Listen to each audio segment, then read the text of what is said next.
And welcome to another episode of the Philly BroCast. I am your host, Ryan. And I'm Ryan. What's up, bro? What's up, bro? What's going How's it on going? tonight? How are you? Beautiful day, beautiful day, beautiful day. Loving Yeah, it. it's turned out it was a kind of a crappy morning, but man, did it turn out real nice today, huh?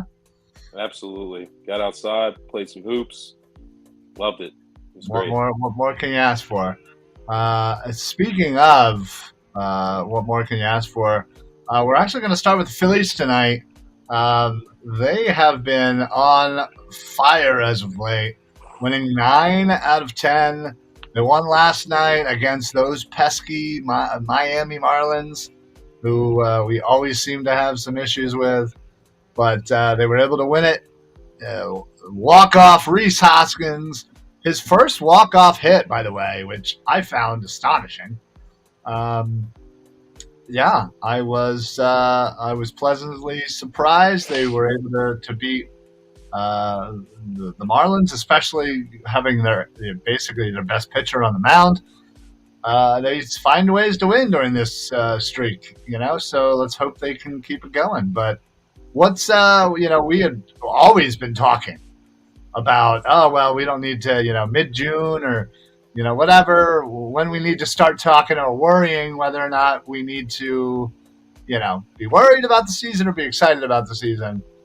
I know we said we kind of pushed it to midway, but where are you at right now after this nice little win streak?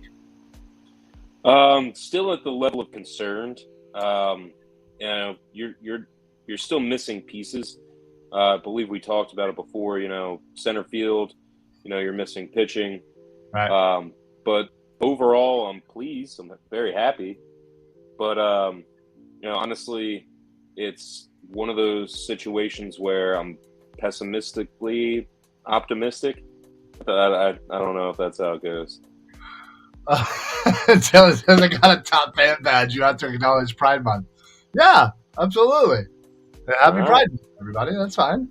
I'm pretty sure on my personal page I posted something, but hey, Dylan, you do you, man. You're a top fan, so these are the perks.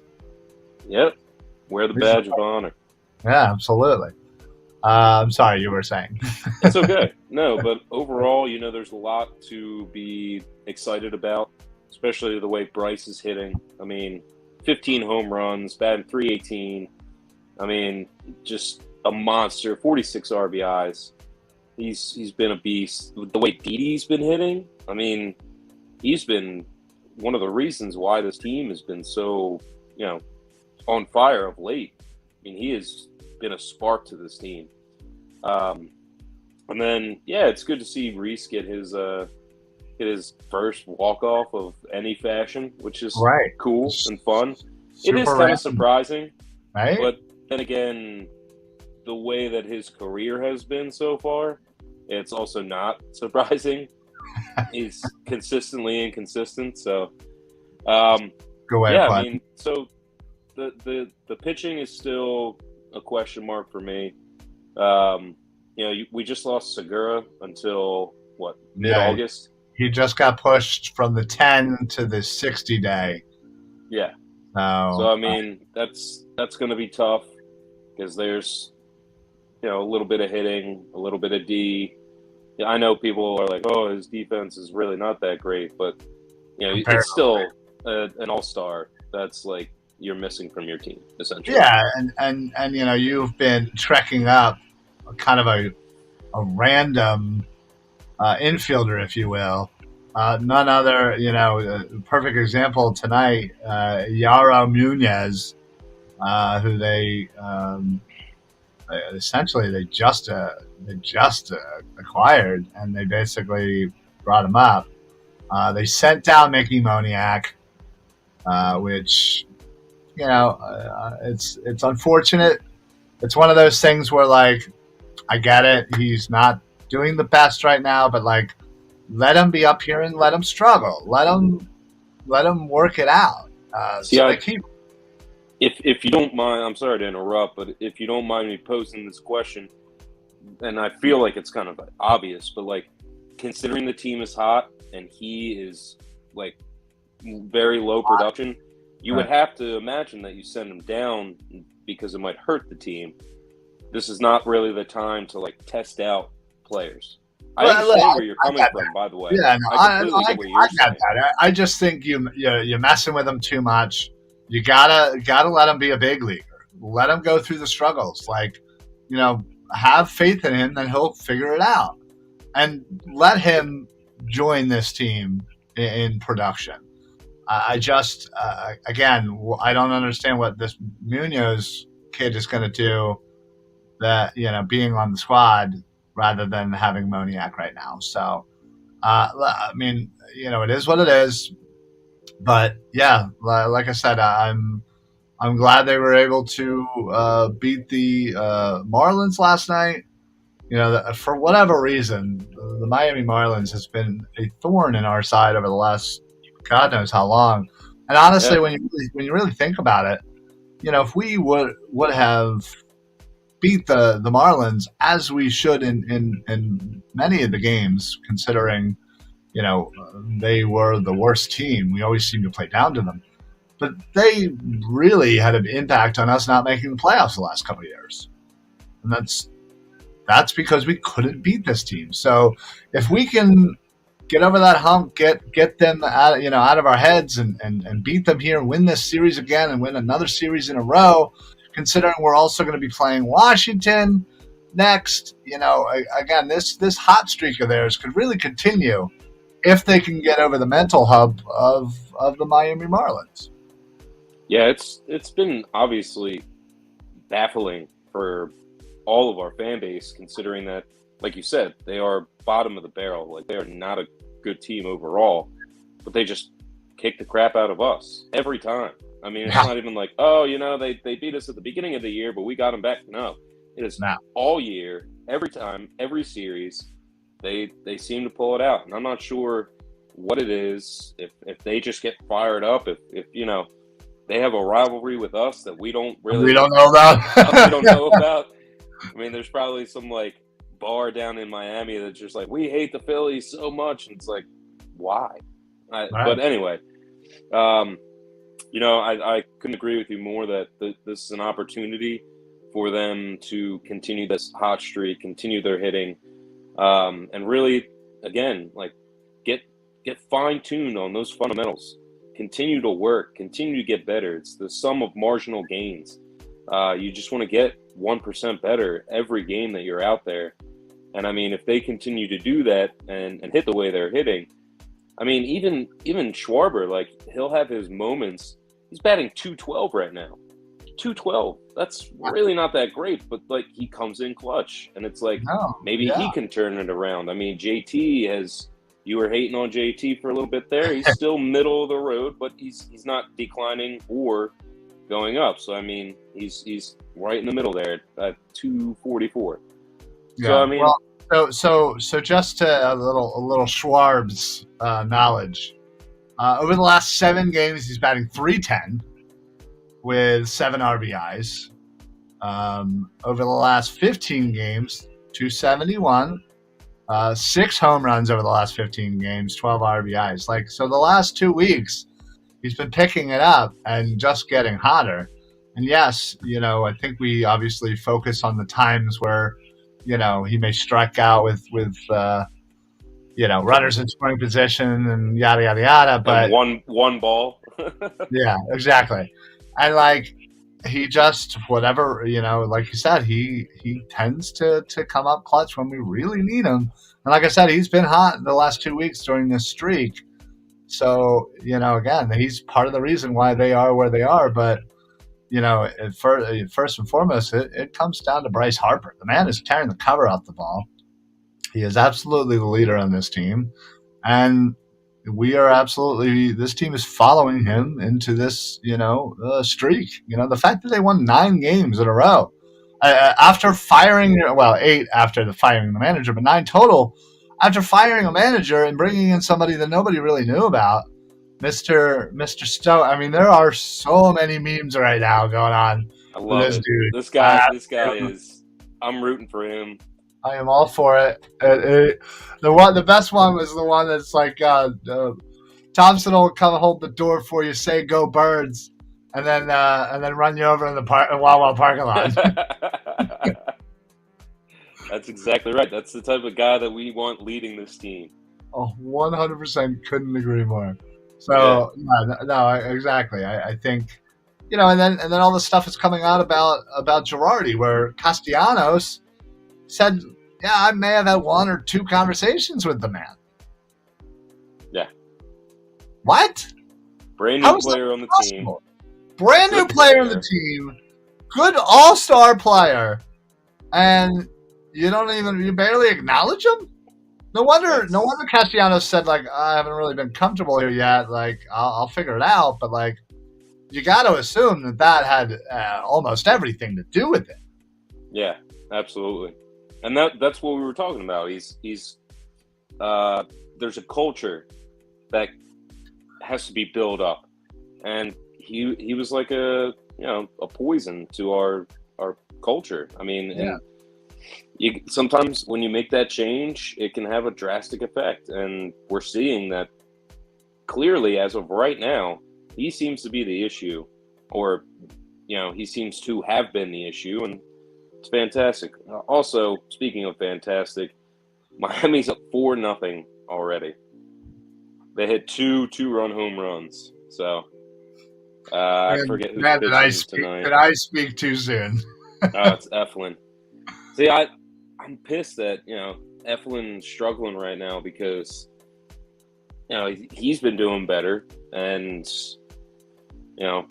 that's another thing. Like, we just paid him too, so it's like, come on, man, you gotta step up. But oh, dude, it's the first inning. My God, I know. That's what's tough. Now, this is a great way to see what type of manager Thompson is. It's like, are you going to let him stick it out? Are you going to pull him, if he has another bad inning, and just pull him after 2 and see what you got? It's like, we'll see. I don't think Thompson's been faced with many decisions like this so far, just because of the way that we've been winning. Right. They've been hitting the cover off the ball, so we haven't really needed to have him step in and, do anything. Dylan checks in again. Bryce said the Eagles are winning the Super Bowl. Then he woke up and realized we still have a noodle arm.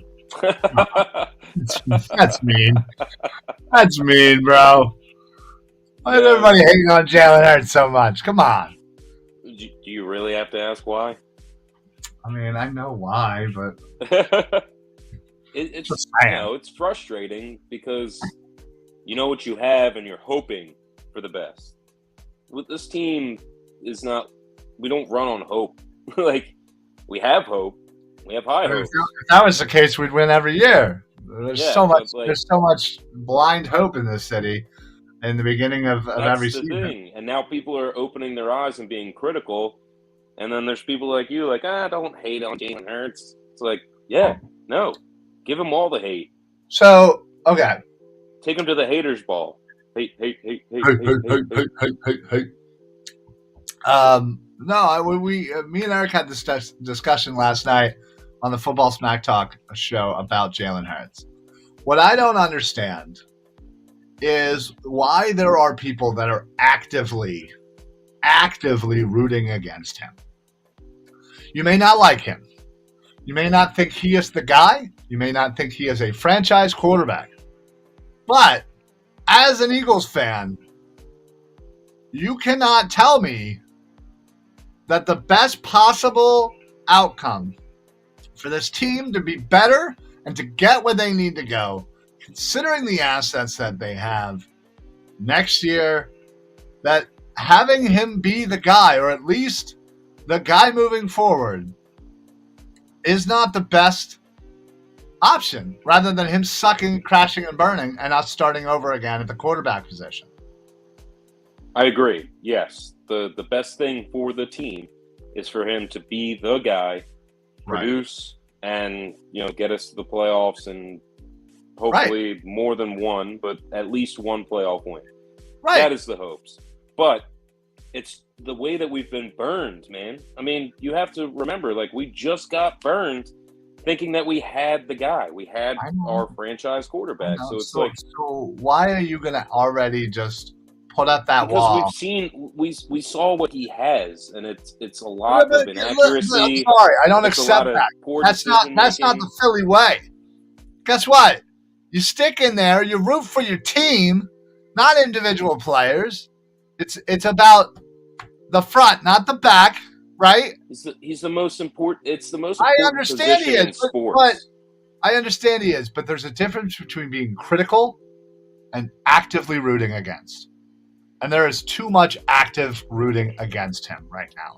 I don't understand the active rooting against, because technically it makes zero sense. We're not even in football right now, so it's like, what are you rooting against him in a 7-on-7 with his own team? Like, yeah, I don't understand. Why you're rooting against him.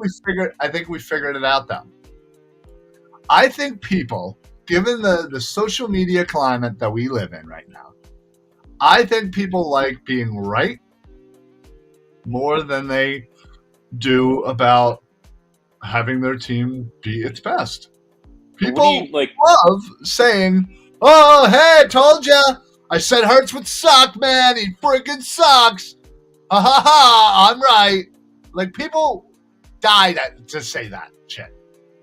Well, that's like rolling the dice and saying, "Yeah, I'm gonna get higher than a 1."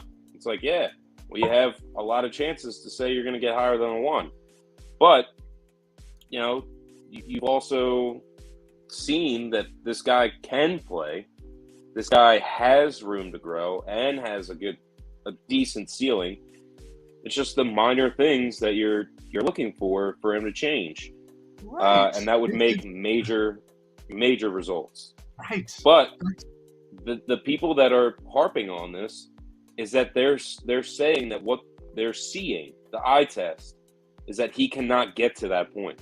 He cannot get to a top 10, top tier quarterback. He can't get there. That's what they're saying. The last memory in their minds is the playoff game against Tampa. That's the last time they saw Jalen Hurts. Well, that was a team loss. That wasn't just a Jalen Hurts loss. I agree, but he didn't play great. I think it's more of the whole season. Just thinking about the season, thinking about the missed passes, the overthrows, the things that we talked about multiple times. Right. Instead of doing a check down, or instead of getting rid of the ball, he tries to force it. But like, players can't progress?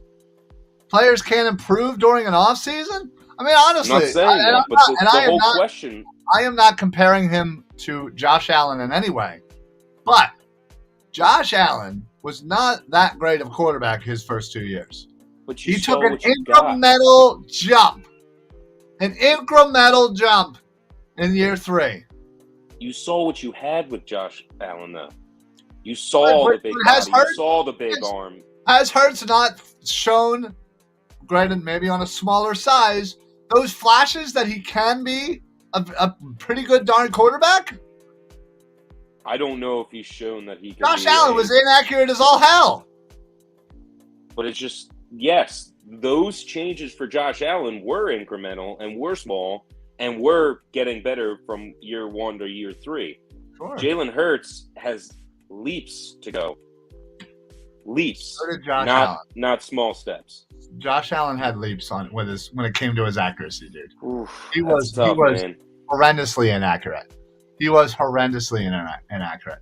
In fact, I'm sure if I looked up rookie to rookie, second year to second year, stats-wise, Jalen Hurts would be right there with him. Well, it would have to be second year because technically his rookie year was 4 games. So 4 games, but I'm saying more of like the overall accuracy and placated over a full season. But yeah, I'm not saying that he is Josh Allen in any way.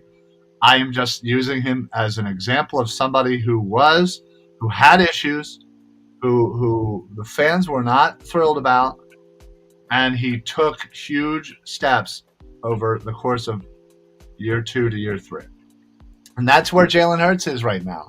And everything that we have heard from every, reporter that's been down there watching those OTAs and those 7-on-7s has been saying, man, he looks crisp. Man, he looks great. He is reading the defense. He is staying in the pocket. He is hitting receivers in stride. Those were literally the things we wanted him to work on, and they are reporting that is improved.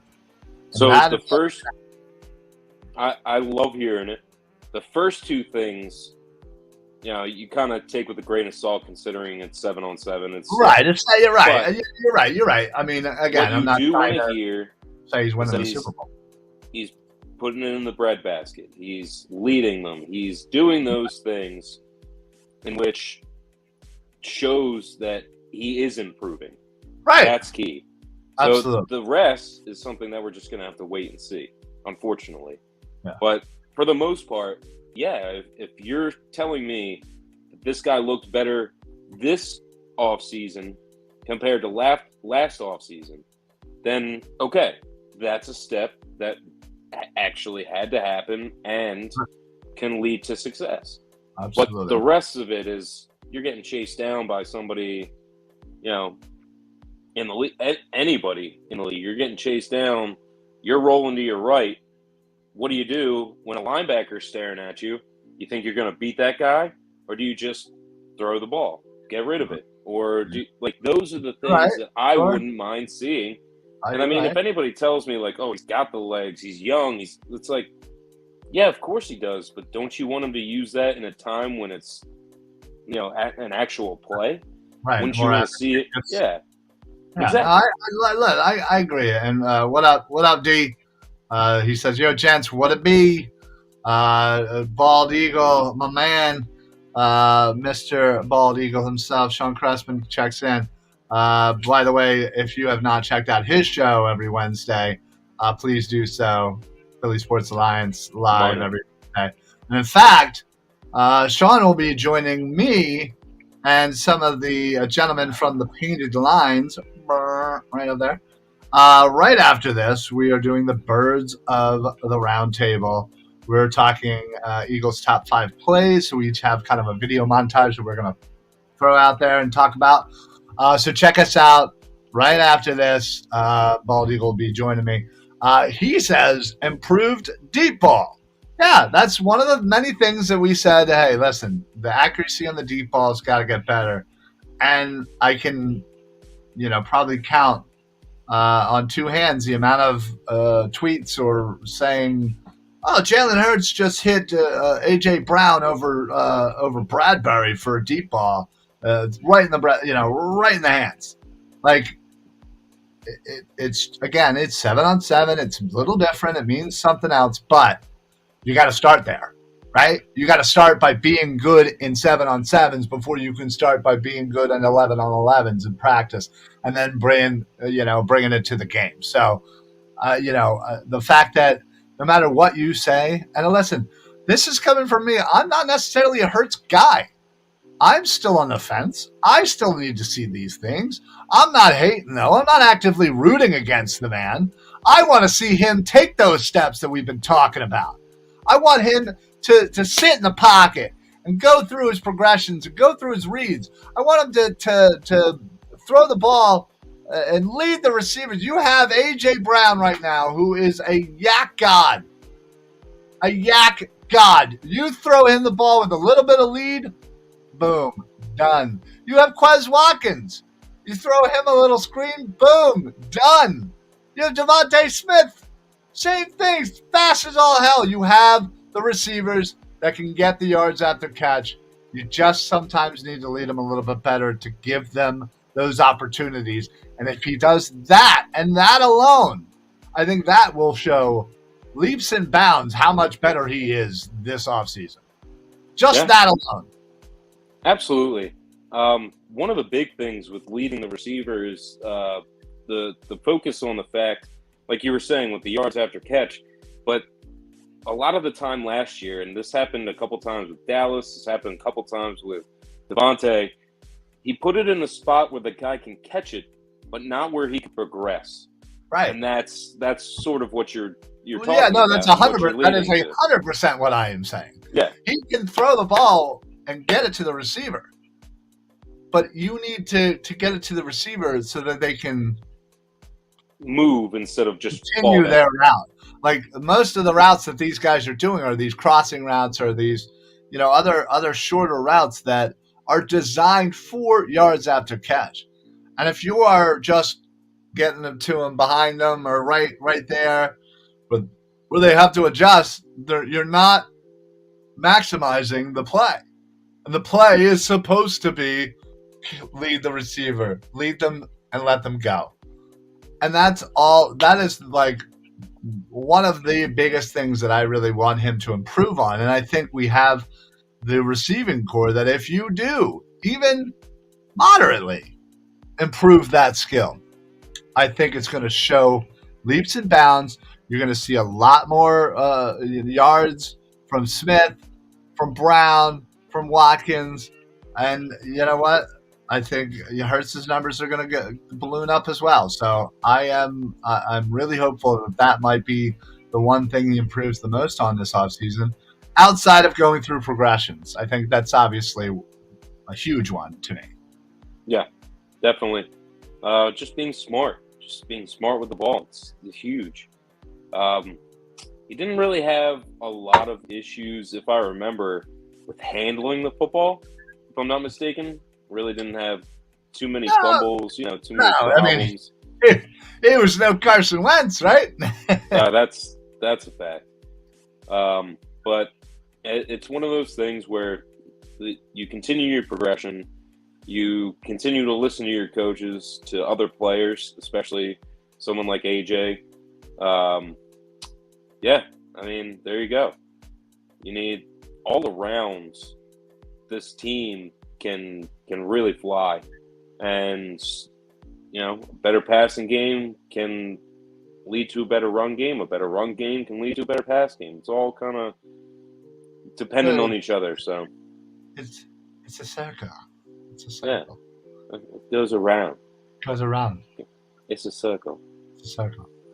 No, but the exciting thing about this team is that they have the pieces in place right now, and I get why there's a lot of pressure now on Hurts to be that guy, to improve, to become a part of the conversation, rather than what's the weak point on your team? The quarterback, and yeah, it sucks. Yeah.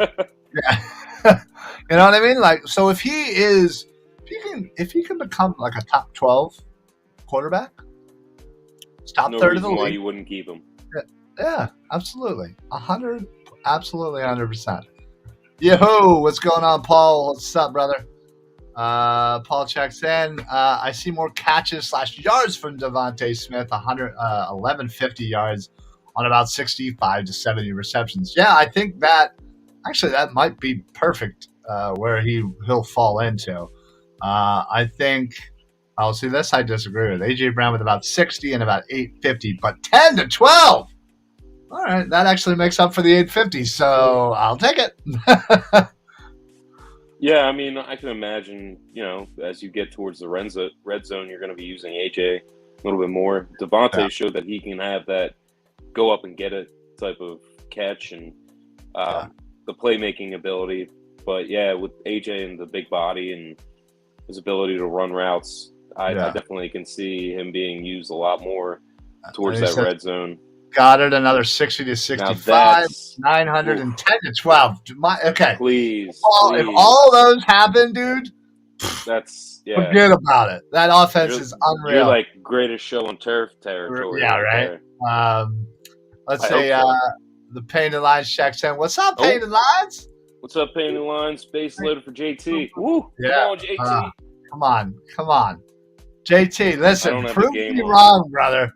Prove me wrong, brother. Hold on. I'm just going to reach back and grab my remote. I got to put this on. I think he got out. Why did you say that? Well, because I'm literally watching like the game cast of it on one of my other screens. So, well, it was a valiant effort, JT. I hope there was no outs. We'll see. Perfect response. So tough. Did that end the inning? Yeah. It did, didn't it? Jeez. Yeah, it did. Son of a...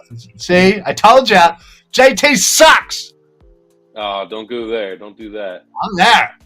I'm living there. I'm living there. You can live there all you want, but you're eating your he's words. batting 242. His OPS is 679, and he only got 3 home runs. Pick it up, bro.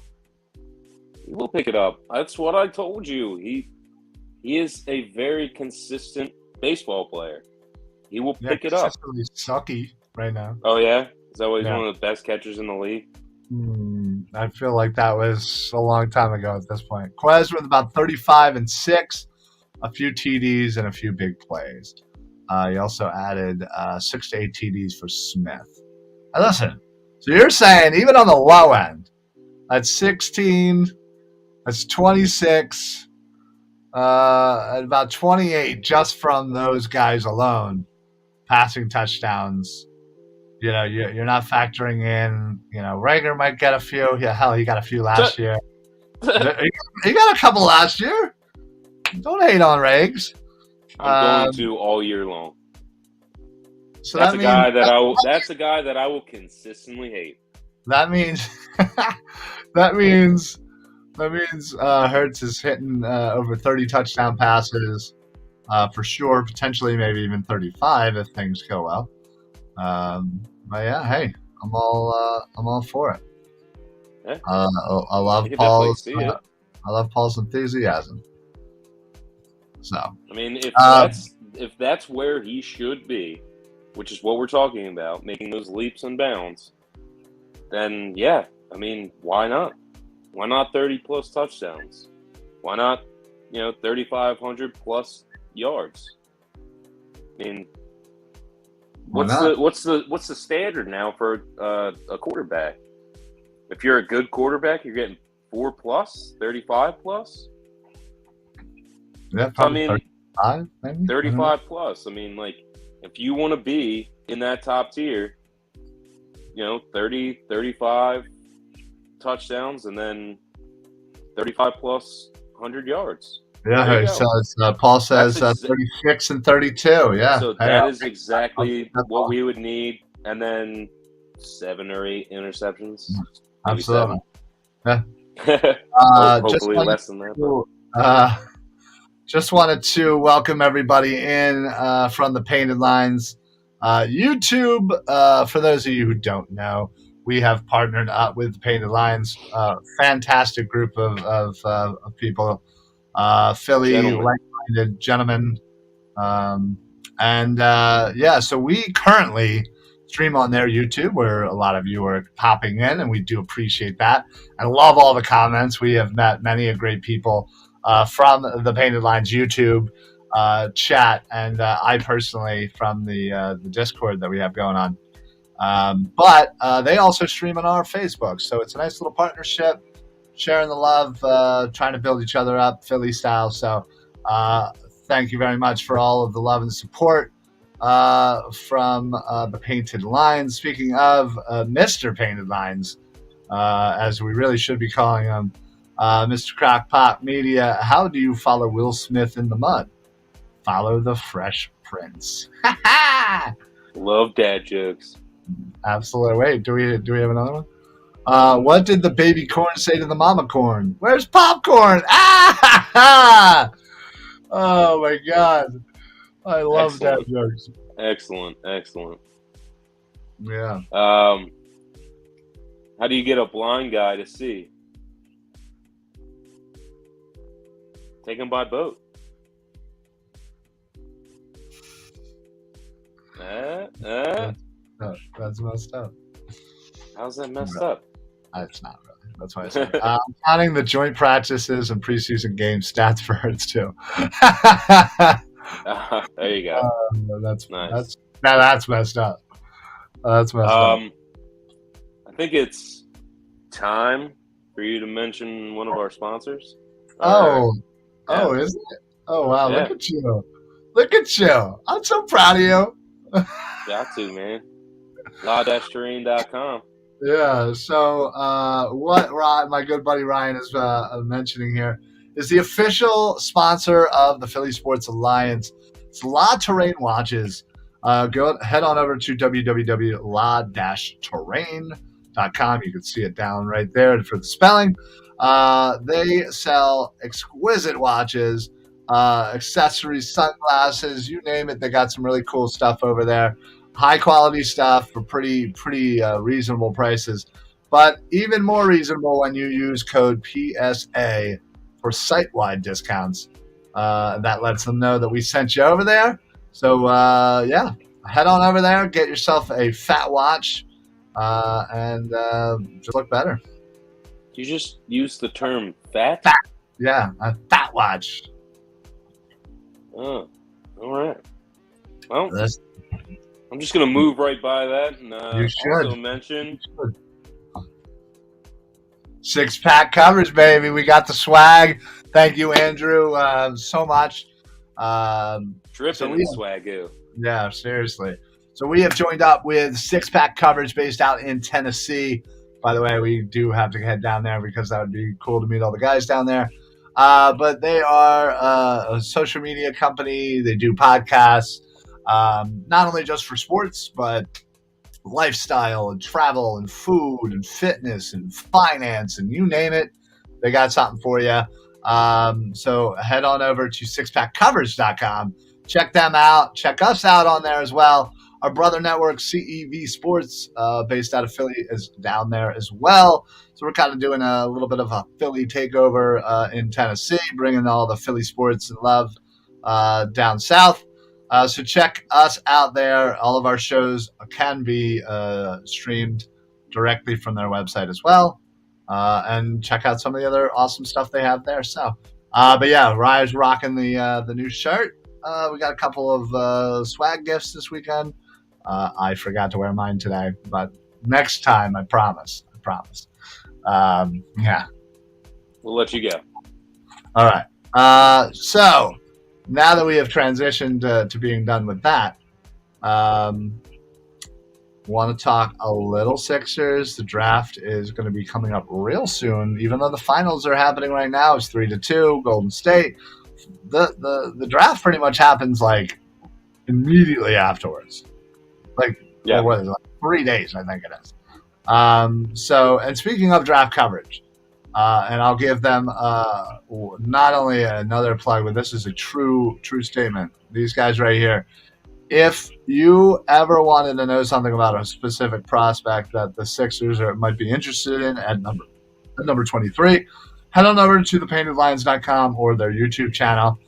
Dude, they got shows and just highlights and just breakdown of these prospects. It's a phenomenal job, honestly. My hat's off to them. They put in a lot of time and effort to really put the work in there. So head on over to them for all your NBA draft coverage needs. One final dad joke here. What's orange and sounds like a parrot? A carrot. That's good. That is good. I love how they're always so bad that they're great. That's the whole point. That's the whole point. So, So Sixers. The draft is coming up. There's been rumors of them trying to move Danny Green and the number 1 pick around.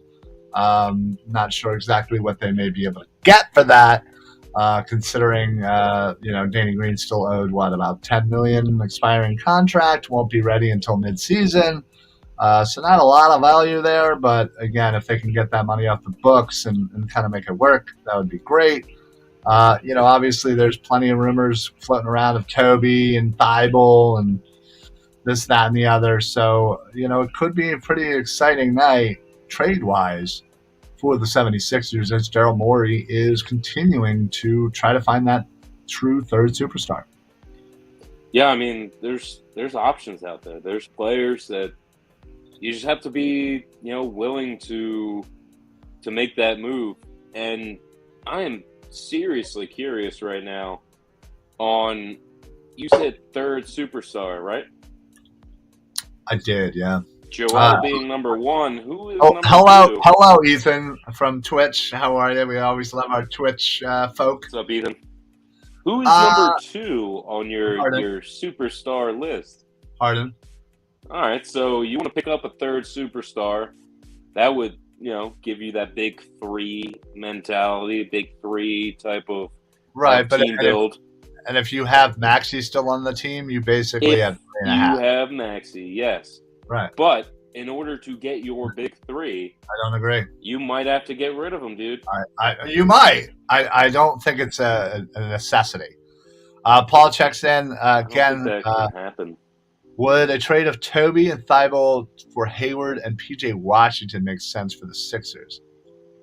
I don't know how it's tricky because you always got to make sure the money works out. I know Hayward makes a decent amount of money, but I don't know if that necessarily makes you any better. It might make you a little cheaper. But I think Hayward's a little bit more, when healthy, a little bit more consistent than Toby. But, PJ Washington is a good defender. He's not as young as Thibault, nor, again, the way Thibault defends, I haven't seen many players. I think of like Bruce Bowen and players like that. Yeah. Really like top tier defenders. But honestly, I don't know if that'll work out. Yeah, again, the money is always tricky with NBA trades. Paul says Maxey has to be number 2 over Harden moving forward.